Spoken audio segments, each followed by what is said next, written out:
يا باشا اهو، بشد المساعد بيطلع معايا، وباجي اتك عليه ما بينزلش اهو، لان هو جديد لسه. بص اهو اهو، بص المساعد بيطلع بالعافيه وبينزل بالعافيه، يعني الكبس المساعد نفسه سليم مليون المية بالسوسته او من غير السوسته.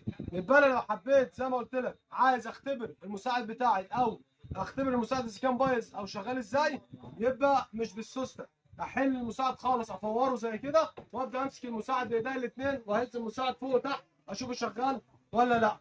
تمام، بنفس الوضع ده كده. بص اه تمام، خلصان خالص اهو.